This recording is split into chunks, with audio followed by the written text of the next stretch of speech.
We've got severe challenges coming up in the 21st century, in the era of global warming. And I think a difficulty is that as things get more complex, solutions are more focused, and we're not getting broad global solutions that tie a lot of things together.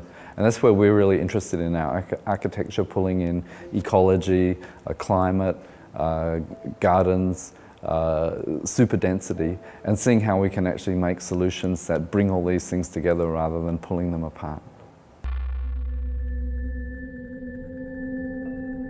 For us, space and time relates to the kind of architecture that we build today that will exist for tomorrow.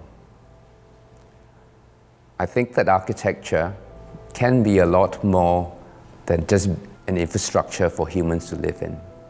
At WOHA, we do project-based research, and what this means is each of our projects, we see it not as fulfilling just its own brief, but as developing ideas for a city of the future.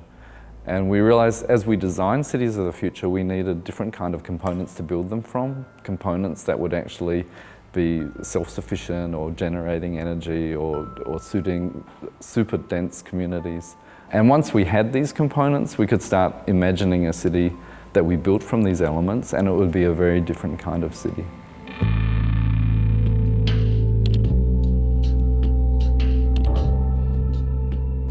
We feel that it's actually necessary for us to live in coexistence with all other living creatures. The key term for us to design coexistence is multiple ground levels. And when you think about the term multiple ground levels, the emphasis is on ground.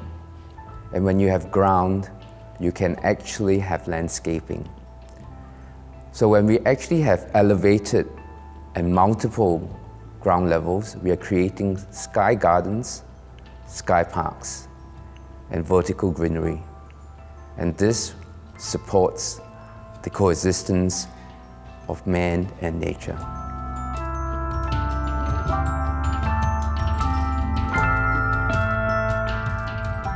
Megastructures and really large architectural constructions can be really intimidating for people.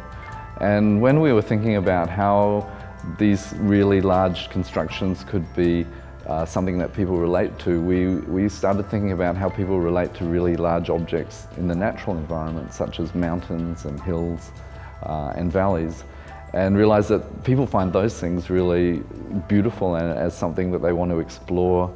And so we've started experimenting. If we take attributes of landscape and weave them into the building, does that strategy actually pay off in that people relate to them quite differently?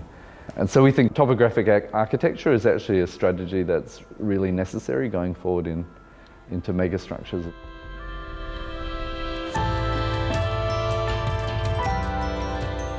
We've had a long debate in our office about good architecture and what does that mean, and can architecture be objectively good rather than just subjectively good.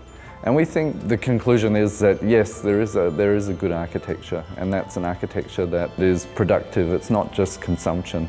It's an architecture that leaves the world better off than if the project hadn't happened at all.